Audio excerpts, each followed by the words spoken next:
वाहे गुरु जी का खालसा, वाहेगुरु जी की फतेह।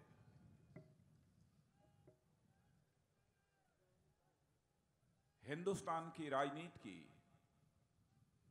केवल मानी जानी शख्सियत ही नहीं बल्कि हिंदुस्तान की राजनीति की सबसे बड़ी कद्दावर शख्सियत और हमारे पंजाब के मुख्यमंत्री श्रद्धेय प्रकाश सिंह जी बादल, और जिन्हें हम, आप और सारा हिंदुस्तान अपने प्रधानमंत्री के रूप में देखना चाहता है, ऐसे आदरणीय नरेंद्र भाई जी मोदी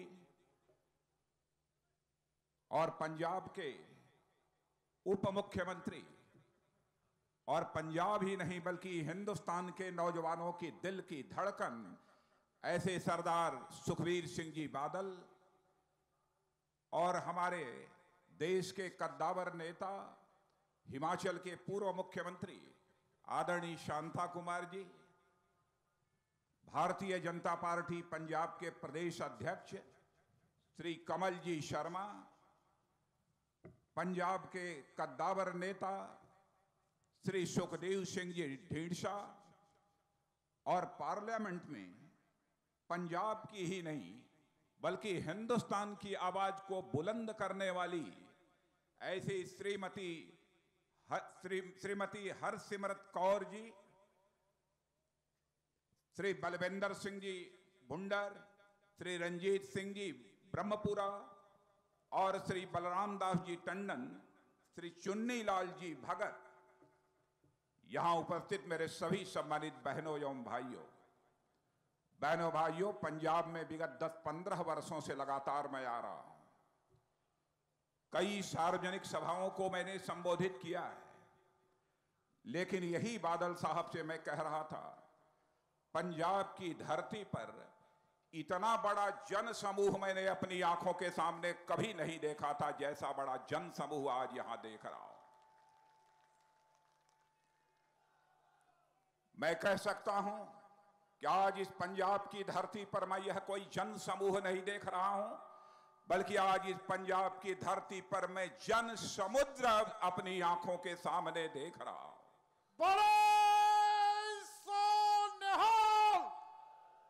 बहनों भाइयों, यह पंजाब की धरती पंज प्यारों की धरती है। यह पंजाब की धरती पसीना बहाने वाले किसानों की धरती है। पंजाब की धरती यह बलिदानियों की धरती है। यह देश की आन बान शान पर दुनिया की यदि किसी ताकत ने आंख उठाकर देखने की कोशिश की तो सबसे पहले यदि हिंदुस्तान के किसी राज्य की जनता ने यदि पहल की है तो हमारे पंजाब राज्य की जनता ने पहल की है। इसीलिए मैं कहता हूं कि यह पंजाब, यहां की यह धरती सचमुच यह शहादत की धरती है। कामागाटा मारू से लेकर शहीद भगत सिंह तक ऐसे बलिदानियों की एक लंबी परंपरा रही है यह पंजाब में।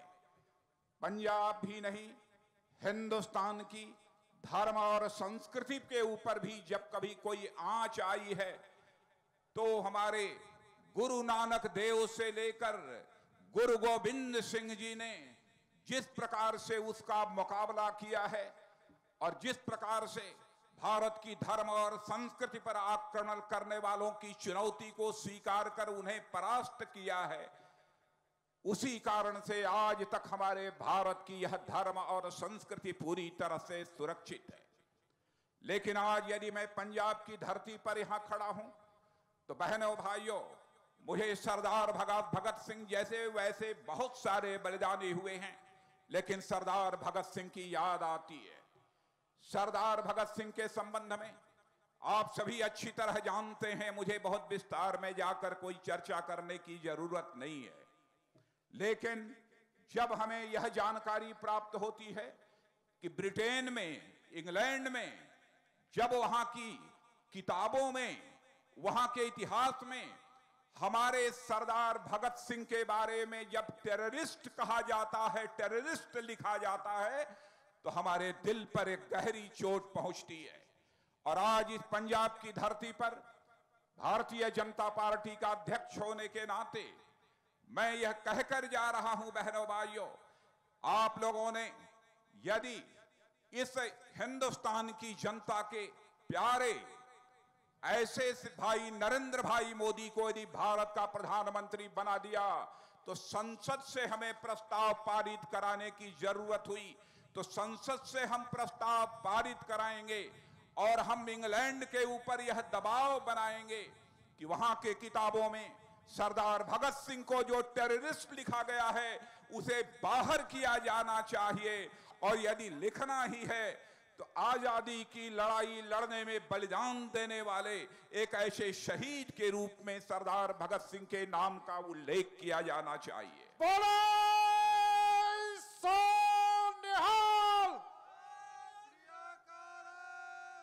बहनों भाइयों, आप सब सौभाग्यशाली हैं कि आपको आदरणीय सरदार प्रकाश सिंह जी बादल जैसा नेतृत्व मिला है। शालीनता, कर्मठता और विनम्रता के मामले में जिनकी कोई मिसाल नहीं है। जब यह पंजाब पूरी तरह से अशांत था तो उस समय लोग यह मानकर चलते थे कि पंजाब पहले जैसा एक डेवलप्ड स्टेट हुआ करता था, शायद वैसा पंजाब डेवलप्ड स्टेट नहीं बन पाएगा। लेकिन इसको डेवलप्ड स्टेट बनाने का काम यदि किसी ने किया है तो हमारे आदरणीय सरदार प्रकाश सिंह जी बादल ने किया है। अभी यहां पर सरदार सुखबीर सिंह जी बादल चर्चा कर रहे थे, वह कह रहे थे कि यह कैसे एक सरप्लस पावर स्टेट पंजाब बन गया है और पंजाब पावर के मामले में ऐसी स्थिति में पहुंचने जा रहा है कि केवल पंजाब के लोगों की ही बिजली की आवश्यकता को पूरा नहीं करेगा, बल्कि हिंदुस्तान के जिन राज्यों में रहने वाले लोगों को बिजली नहीं मिल पा रही होगी उनको बिजली मुहैया कराने का काम भी यह पंजाब करेगा। ऐसे हालात यहां पैदा करने का काम यदि किसी ने किया है तो सरदार प्रकाश सिंह बादल ने किया है। मुझे याद है पिछले साल ही दिल्ली के अंदर एग्रीकल्चर पॉलिसी लीडरशिप अवार्ड यदि किसी राज्य को हिंदुस्तान में प्राप्त हुआ है तो सरदार प्रकाश सिंह जी बादल के राज्य पंजाब को ही यह अवार्ड प्राप्त हुआ है। कृषि के क्षेत्र में जो आपने प्रगति की है उसकी जितनी भी सराहना की जाए वह कम है। और बहनों भाइयों, आपको मैं यह भी जानकारी देना चाहता हूं, आज जिस नरेंद्र भाई मोदी का भाषण सुनने के लिए आप सब लोग यहां पर मौजूद हैं, नरेंद्र भाई को भारत का प्रधानमंत्री बनना चाहिए। यदि एनडीए के किसी एलआई ने, किसी नेता ने सबसे पहले यह यदि सिफारिश की थी तो इसी पंजाब के मुख्यमंत्री आदरणीय सरदार प्रकाश सिंह जी बादल थे, जिन्होंने मुझसे कहा था कि नरेंद्र भाई को भारत का प्रधानमंत्री घोषित किया जाना चाहिए। अभी हाल में ही इस बात की चिंता करते हुए कि पंजाब का इंडस्ट्रियलाइजेशन होना चाहिए, औद्योगिकरण होना चाहिए, लगभग 65,000 करोड़ से अधिक का मेमोरेंडम ऑफ अंडरस्टैंडिंग हिंदुस्तान के बड़े बड़े उद्योगपतियों को बुलाकर करने का काम किया है। तो हमारे आदरणीय सरदार प्रकाश सिंह जी बादल जो यहां पर अकाली दल और भारतीय जनता पार्टी की सरकार की अगुवाई कर रहे हैं उनके नेतृत्व में हुआ है। इसका श्रेय मैं देना चाहता हूं सरदार सुखबीर सिंह जी बादल को, जिन्होंने इस काम को पूरा कराने में अथक परिश्रम किया है। मैं यह मानता हूं कृषि क्षेत्र में ही पंजाब इस हिंदुस्तान का अग्रणी राज्य नहीं रहेगा, बल्कि औद्योगिक मामलों में भी कुछ ही वर्षों के अंदर हमारा यह पंजाब हिंदुस्तान के अग्रणी राज्यों की कतार में खड़ा हो जाएगा। मुझे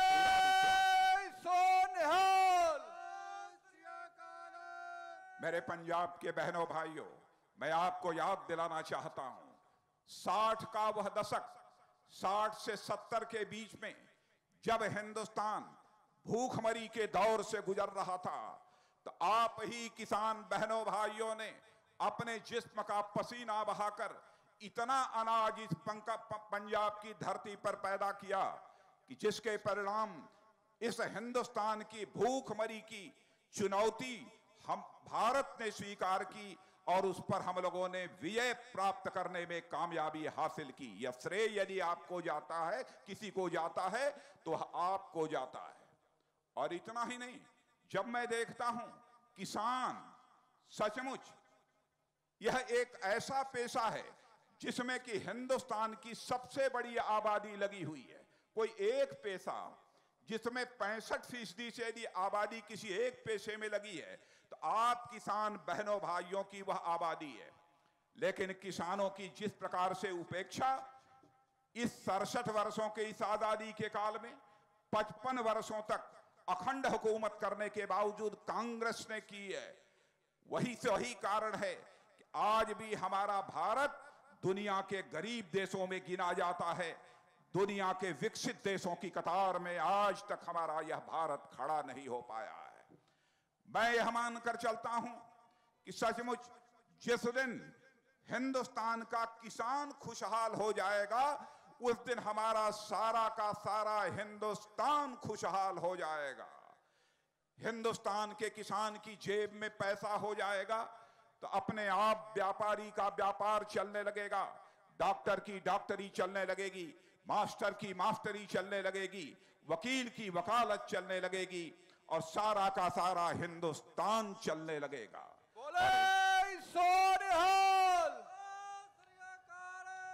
लेकिन बहनों भाइयों, हरित क्रांति का दौर प्रारंभ हुआ था। पंजाब के किसानों ने भी अधिक अनाज पैदा करने की दौड़ में अपने को भी लाकर खड़ा कर दिया। यहां पर हमने नए नए प्रकार के बीजों का प्रयोग प्रारंभ कर दिया। यहां पर आपने रासायनिक खादों का प्रयोग प्रारंभ कर दिया। परिणाम यह हुआ कि आज पंजाब के किसानों के खेत की जमीन की उत्पादकता दिनों दिन कम होती जा रही है और साथ ही साथ ग्राउंड वाटर का लेवल भी निरंतर यह नीचे गिरता जा रहा है। लेकिन मैं बधाई देना चाहता हूं बादल साहब कि आपका यह प्रयास रहा है कि आज पंजाब में लगभग 13 लाख से अधिक ट्यूबवेल चल रहे हैं और ट्यूबवेल जिन किसानों का है उनके बिजली की दर को आपने पूरी तरह से माफ किया है। इतना ही नहीं, आपने पंजाब के किसानों को की जो भूमि है खेती की 98% तक सिंचाई की मुकम्मल व्यवस्था कराई है।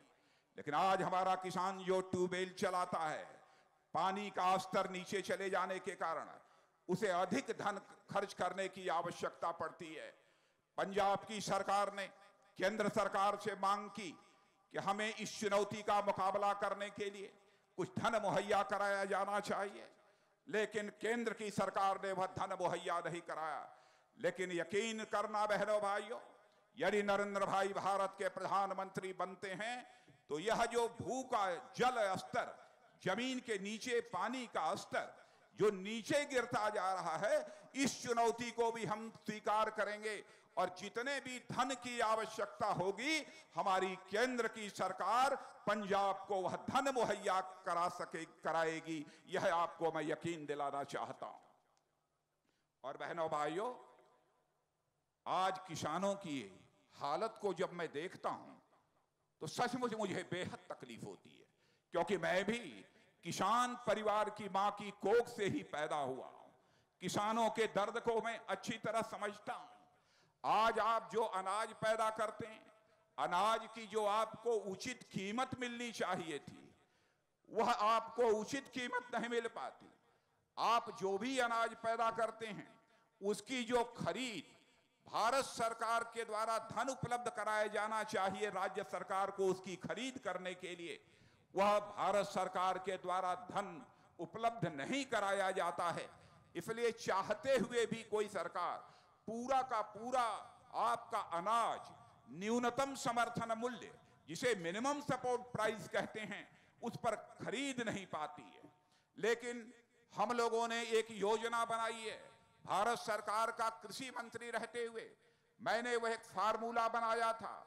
उस फार्मूले का नाम है फार्मर्स इनकम इंश्योरेंस स्कीम, यानी किसानों के लिए कृषि आमदनी बीमा योजना। और यह आपको यकीन दिलाना चाहता हूं कि यह ऐसी योजना है कि भारत सरकार के वित्त मंत्री ने 2004 में बजट पेश करते हुए इस योजना की तारीफ की थी और यह कहा था कि हमारी कांग्रेस की सरकार भी कुछ संशोधनों के साथ इसे लागू करेगी। लेकिन किसानों के प्रति यह सरकार कितनी असंवेदनशील है कि उसने उस प्रस्ताव को रद्दी की टोकरी में डाल दिया है। लेकिन हमारी सरकार आएगी, मोदी जी भारत के प्रधानमंत्री बनेंगे बहनों भाइयों, तो इस योजना को हम लागू करेंगे। खेत की बुआई के पहले आपके खेत की न्यूनतम आमदनी सरकार के द्वारा तय कर दी जाएगी। यदि उतनी आमदनी उतने खेत में नहीं हुई तो उसके लिए हमारा किसान जिम्मेदार नहीं होगा, उसकी भरपाई बीमा कंपनी के द्वारा की जाएगी। एक ऐसा यह एक फार्मूला है। और इतना ही नहीं, मैं तो यह मानता हूं कि जैसे रेल का बजट अलग से पेश किया जाता है, वैसे ही हिंदुस्तान का एक पैसा कृषि का, खेती का है, जिसमें कि सबसे बड़ी आबादी इस हिंदुस्तान की लगी हुई है। इसीलिए भारत को कृषि प्रधान देश कहा जाता है। इसलिए सचमुच इस कृषि का एक अलग से बजट पेश किया जाना चाहिए, जैसे रेल का बजट पेश किया जाता है। आज चले जाइए, देखिए, टीवी खोलिए, आपको तरह तरह के चैनल्स, हजारों चैनल्स आपको देखने को मिलेंगे। समाचार के चैनल्स, गाने बजाने के चैनल, आपको मनोरंजन के चैनल, 50,000 प्रकार के चैनल्स मिलेंगे।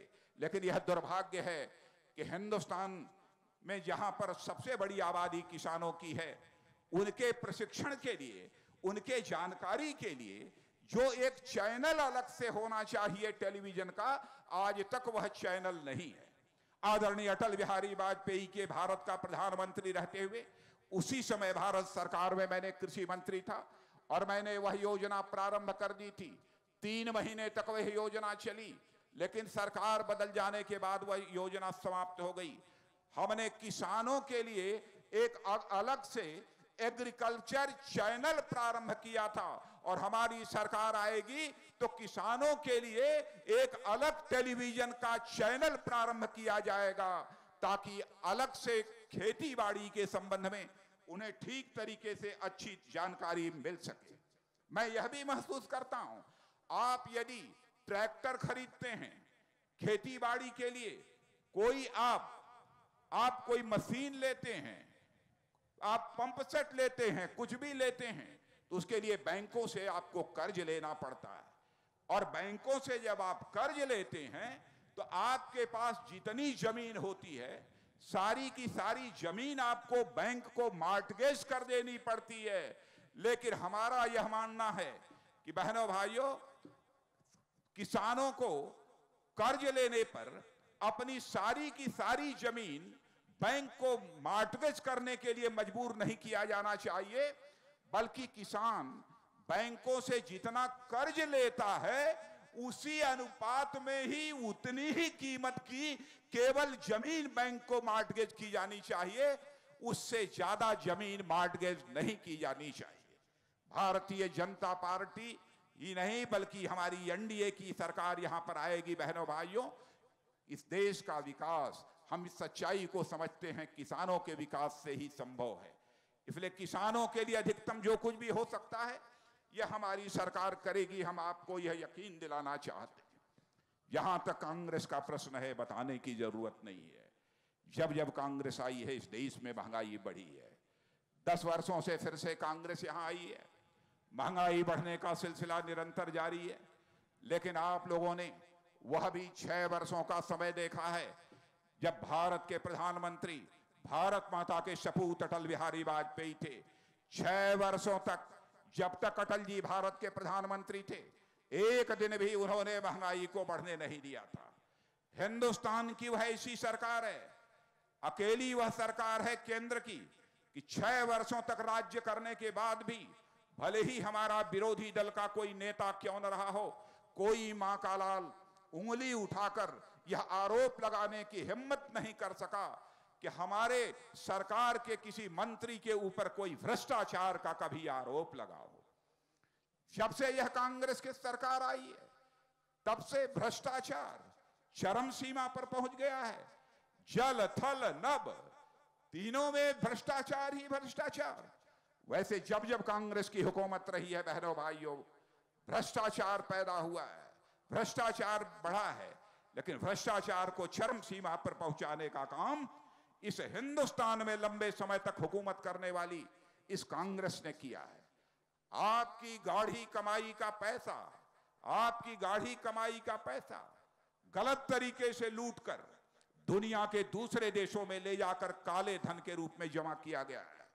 आपको मैं यकीन दिलाना चाहता हूं, इस आवाज को इस हिंदुस्तान की संसद में सबसे पहले यदि किसी ने बुलंद किया था तो भारतीय जनता पार्टी ने बुलंद किया था, आदरणीय लाल कृष्ण आडवाणी ने उठाया था। सरकार ने आश्वासन दिया था कि दुनिया के देशों में जो काला धन जमा है उसे हम हिंदुस्तान में लाएंगे, यहां की गरीबी और बेरोजगारी की समस्या का निदान करेंगे। लेकिन कांग्रेस नेतृत्व की यूपीए के सरकार द्वारा कोई भी ठोस पहल नहीं की गई है। लेकिन हमारी सरकार आते ही आपको यकीन दिलाता हूं, आपके गाढ़ी कमाई का पैसा जो दुनिया के दूसरे देशों के बैंकों में जमा है उसे हम हिंदुस्तान की बैंकों में लाएंगे और यहां की गरीबी और बेरोजगारी को हम दूर करेंगे, चाहे हमें कितना भी बड़ा कठोर कानून क्यों न बनाना पड़े। अभी आपने हाल में ही समाचार पत्रों में पढ़ा होगा, कांग्रेस के उपाध्यक्ष श्री राहुल गांधी ने यह कहा है कि भ्रष्टाचार से निपटने के लिए एक मजबूत तंत्र, एक बहुत ही स्ट्रांग मैकेनिज्म बनाया जाना चाहिए। राहुल जी, मैं आपसे पूछना चाहता हूं, इस भ्रष्टाचार को रोकने की 9.5 वर्ष तक आपको चिंता क्यों नहीं हुई? क्या कारण है कि जब जब कांग्रेस आती है तब तब हिंदुस्तान में भ्रष्टाचार बढ़ने लगता है? बहनों भाइयों, कांग्रेस के रहते हुए भ्रष्टाचार इसे हिंदुस्तान से समाप्त नहीं हो सकता है। मैं आपको यकीन दिलाता हूं, आप यदि यह कल्पना करें कि घर की बिल्ली आपके घर के दूध की हिफाजत करेगी, तो क्या यह कभी संभव है? बिल्ली कभी दूध की हिफाजत कर सकती है? जैसे बिल्ली दूध की कभी हिफाजत नहीं कर सकती है, दूध सामने आएगा तो वह पिएगी ही उसे, वैसे ही जब तक कांग्रेस इस हिंदुस्तान में रहेगी यह हिंदुस्तान कभी भ्रष्टाचार मुक्त हिंदुस्तान नहीं बन सकता है। इस हकीकत को भी हम सबको आज समझने की आवश्यकता है। इसीलिए मैं कहने आया हूं बहनों भाइयों कि आपने लंबे समय तक कांग्रेस की हुकूमत इस हिंदुस्तान में दी है। आपके ऊपर क्या क्या कलेजे पर जख्म किया है इन लोगों ने, वह भी विस्तार में जाकर मैं बताने की आवश्यकता नहीं समझता हूं। लेकिन मैं देख रहा हूं जहां पर बड़ी संख्या में बुजुर्ग यहां दिखाई दे रहे हैं, वहीं पर उनसे कहीं अधिक संख्या में नौजवान भी हमको दिखाई दे रहे हैं। लेकिन नौजवानों की सबसे बड़ी समस्या है पढ़ाई लिखाई करने के बाद, योग्यता, क्षमता, प्रतिभा हासिल करने के बाद उनके मजबूत हाथों के लिए जो रोजगार मुहैया होना चाहिए वह रोजगार नहीं मुहैया हो पा रहा है। यह सबसे बड़ी चुनौती है। हम लोगों ने तय किया है कि हम लोगों की सरकार जिस दिन एनडीए की बनेगी, मोदी जी भारत के प्रधानमंत्री बनेंगे, हम सभी नौजवानों को सरकारी नौकरी तो नहीं दे सकते, लेकिन ऐसी मुकम्मल व्यवस्था करेंगे कि हमारा कोई नौजवान सेल्फ एम्प्लॉयमेंट, स्वरोजगार, अपना रोजगार यदि करना चाहता है तो उसे कम से कम रेट ऑफ इंटरेस्ट पर, ब्याज दर पर उसे बैंकों से कर्ज मुहैया कराया जा सके, 2-3% ब्याज दर पर कर्ज मुहैया कराया जा सके, ताकि हमारा देश का नौजवान अपने पैरों पर खड़ा हो सके। पंजाब के बगल में ही पाकिस्तान है, किस तरीके से वहां से ड्रग की स्मगलिंग होती है, इससे आप अच्छी तरह परिचित हैं। बादल साहब ने अपनी तरफ से जितना हो सकता है भरपूर कोशिश की है उसे रोकने की, लेकिन भारत सरकार का जो सहयोग प्राप्त होना चाहिए, भारत सरकार के द्वारा जो चौकसी बरती जानी चाहिए, वह न सहयोग प्राप्त हुआ है, न भारत सरकार के द्वारा वह चौकसी बरती जा रही है। पाकिस्तान की आईएसआई चाहती है कि हमारे पंजाब और हिंदुस्तान के नौजवान इतना ज्यादा ड्रग का सेवन करें, इतना ज्यादा ड्रग का सेवन करें ताकि उनकी काम करने की क्षमता समाप्त हो जाए, और यदि वह सेना का जवान बनकर हिंदुस्तान की सीमाओं की रक्षा करने के लिए सीमा पर यदि खड़े हों तो सचमुच दुश्मन के वार को झेलने की उनके शरीर के अंदर वह कुवत न रह जाए। इसको भी हम सभी अच्छी तरह समझते हैं। इसीलिए मैं नौजवानों से भी अपनी तरफ से अपील करना चाहता हूं कि मेरे नौजवान बहनों भाइयों, आप लोगों की तरफ से यह अभियान चलाया जाना चाहिए, आंदोलन चलाया जाना चाहिए, ताकि हमारा कोई भी नौजवान ड्रग का किसी भी सूरत में सेवन न करे। बहनों भाइयों, हम लोगों ने तो अपने प्राइम मिनिस्ट्रियल कैंडिडेट की घोषणा कर दी है।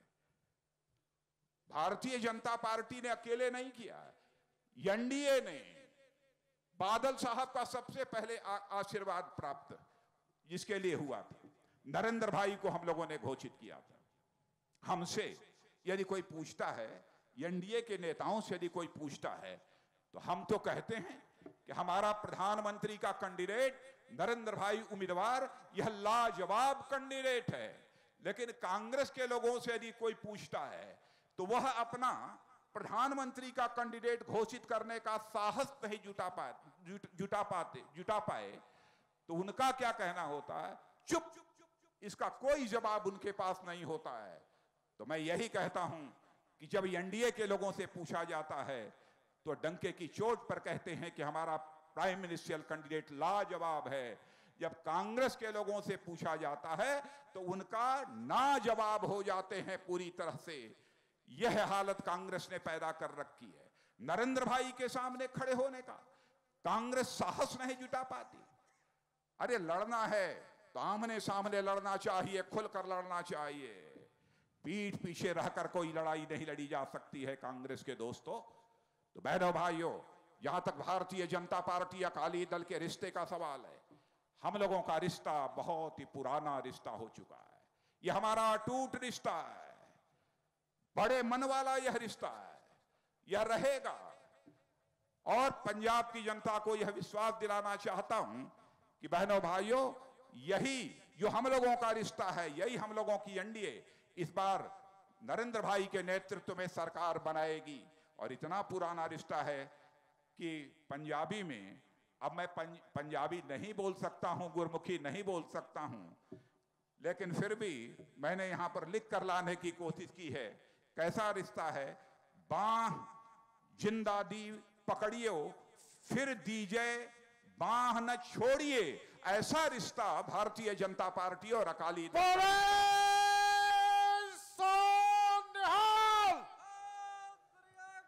इसलिए बहनों भाइयों, इससे ज्यादा कुछ न कहते हुए अंतिम अपील आप सबसे यही करना चाहता हूं कि पंजाब में इस बार ऐसा समर्थन आपका हासिल होना चाहिए, ऐसा समर्थन हासिल होना चाहिए कि लोकसभा की जो 14 यहां पर सीटें हैं, इन 14 के 14 सीटों पर अकाली दल और भारतीय जनता पार्टी की विजय पताका फहराइए। आपको एनडीए पूर्ण बहुमत के साथ केंद्र में सरकार मुहैया कराएगी। आपको यही विश्वास दिलाते हुए और आप सभी का अभिनंदन और स्वागत करते हुए मैं अपना निवेदन समाप्त करता हूं।